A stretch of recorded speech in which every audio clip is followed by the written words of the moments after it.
City India news Telugu. Welcome to city India news. Mahabubnagar జిల్లా కేంద్రంలోని ప్రభుత్వ రామ్నగర్ ఉన్నత పాఠశాల మరియు ప్రైమరీ పాఠశాలలో Mahabubnagar MLA NM Srinivas Reddy, Mahabubnagar municipal chairman Anand Goud మరియు జిల్లా విద్యాశాఖ అధికారి రవీందర్తో కలిసి విద్యార్థులకు ఉచితంగా పాఠ్య పుస్తకాలు మరియు యూనిఫామ్లు అందించడం జరిగింది. తెలంగాణ ప్రత్యేక రాష్ట్రం ఈ జూన్ 2వ తారీఖే వచ్చినట్టుగా అనిపిస్తూ ఉంది. మొదటగా తెలంగాణ రాష్ట్ర గీతాన్ని ఆవిష్కరింపజేసుకున్నాం. ఇప్పుడు తెలంగాణ ఎందుకోసమైతే తీసుకొచ్చుకున్నామో మన పిల్లల భవిష్యత్తు, ఆ భవిష్యత్తును స్వర్ణమయం చేసుకోవడానికి ఈరోజు శ్రీకారం చుట్టుకున్నాం. ఇన్ని సంవత్సరాల తర్వాత మొట్టమొదటిసారిగా మన రాష్ట్ర చరిత్రలో సువర్ణ అధ్యాయం. ఈరోజు స్కూళ్ళు తెరిచిన వెంబడే పిల్లలకు టెక్స్ట్ బుక్స్, నోట్బుక్స్, యూనిఫామ్స్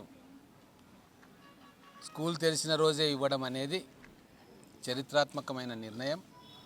దాన్ని పటిష్టంగా మన జిల్లా యంత్రాంగం, తెలంగాణ రాష్ట్రంలోని విద్యా యంత్రాంగం మొత్తం కూడా శ్రమించి సాకారం చేసిండ్రు. అంతేకాదు, వేసవి సెలవుల్లోనే పాఠశాలల్లో మౌలిక సదుపాయాల కల్పన కోసం టాయిలెట్స్ కావచ్చు, డ్రింకింగ్ వాటర్ ఫెసిలిటీస్ కావచ్చు, మైనర్ రిపేర్స్ కావచ్చు, ఎలక్ట్రిఫికేషన్ వర్క్స్ కావచ్చు, ఇవన్నీ కూడా నిధులు కేటాయించి పని ప్రారంభించి ఈరోజు చాలా పాఠశాలల్లో అవన్నీ కూడా పూర్తి చేసుకున్నాం. ఇంకా కొన్ని పాఠశాలల్లో ఎలక్షన్ కోడ్ ఉండడం వల్ల పని ప్రారంభం కాలేదు. ఒక వారం రోజుల్లో తెలంగాణలో ఉన్న అన్ని పాఠశాలల్లో కూడా మౌలిక వసతుల కల్పన కోసం ప్రభుత్వం 2,000 కోట్లతోటి కొన్ని వేల వర్క్స్ టేకప్ చేయడం, పూర్తి చేయడం జరుగుతూ ఉంది. నిజంగా పిల్లల కళ్ళల్లో ఆనందం చూస్తూ ఉన్నాం. మొట్టమొదటి రోజే వాళ్ళకు యూనిఫామ్స్ ఇవ్వడం, పుస్తకాలు చేతిలో పెట్టడం అనేది గతంలో ఏ రోజు కూడా జరగలే. మేము ఎన్నోసార్లు పేపర్లో చూసినాం. డిసెంబర్ మాసంలో కూడా మాకు టెక్స్ట్ బుక్స్ అందలేదు అని చెప్పి పిల్లలు రోడ్డెక్కి ధర్నా చేసిన గుర్తులు ఇంకా మా మదిలోనే ఉన్నాయి. వాటన్నిటినీ కూడా పరిష్కరిస్తూ గౌరవ ముఖ్యమంత్రి రేవంత్ రెడ్డి గారు విద్యా వ్యవస్థను ప్రక్షాళన చేయాలని చెప్పి, విద్యా వ్యవస్థను మెరుగుపరచాలని చెప్పి ఒక యజ్ఞంలాగా అధికారులందరితోటి, ఎమ్మెల్యేలు, మంత్రులతోటి సమాలోచనలు చేసి అద్భుతమైన కార్యాచరణ తీసుకున్నారు.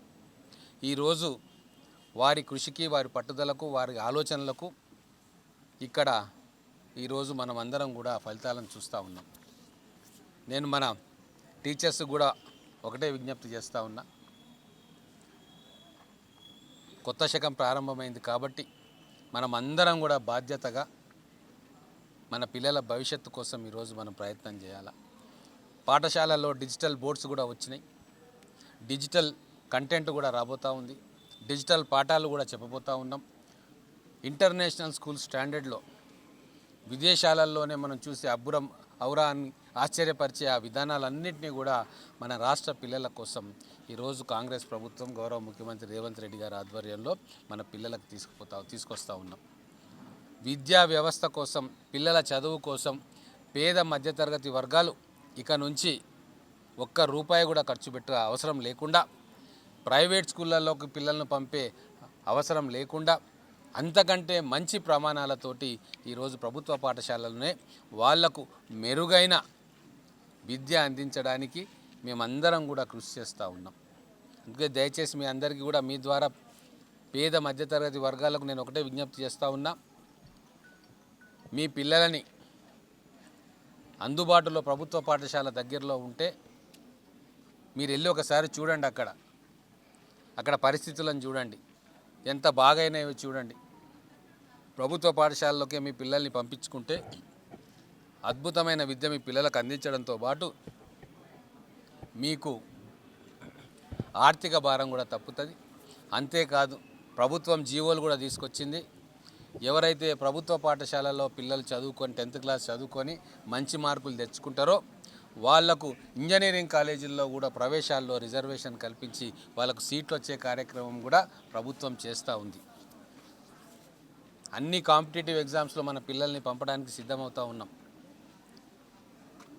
అందుకే బడిబాట కార్యక్రమంలో ప్రచారం కూడా విస్తృతంగా చేస్తూ ఉన్నాం. ప్రొఫెసర్ జయశంకర్ గారి పేరు పెట్టుకున్నాం ఈ బడిబాటకు. వారి స్ఫూర్తితోటి తెలంగాణలో ఉన్న ప్రతి పిల్లవాడికి నాణ్యమైన మెరుగైన విద్యను అందించడమే లక్ష్యంగా మేమందరం కూడా కలిసి పనిచేస్తూ ఉన్నాం. మొత్తం 2,000 కోట్ల రూపాయలతోటి తెలంగాణ రాష్ట్రంలో ఉన్న అన్ని పాఠశాలలకు ఫస్ట్ ఫేజ్ సెకండ్ ఫేజ్ ద్వారా 5 కేటగిరీస్లో వసతుల కల్పన కోసం ఎస్టిమేట్స్ తీసుకొని వర్క్ ఇచ్చడం. ఇంకొక గొప్ప విషయం ఏంటంటే ఎవరో కాంట్రాక్టర్లను పిలిచి వాళ్ళకి అప్పచెప్పకుండా విద్యా కమిటీల అధ్యక్షురాలను వాళ్ళను ఇది పర్యవేక్షణ చేసే బాధ్యత అప్పగించడం.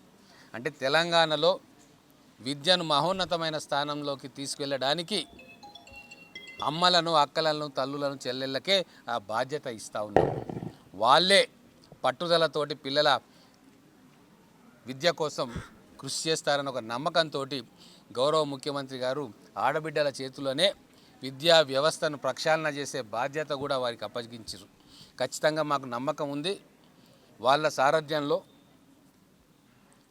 రాబోయే రోజుల్లో తెలంగాణలో విద్యకు మహర్దశ పట్టబోతుందన్న నమ్మకం మా అందరికీ కూడా ఉంది.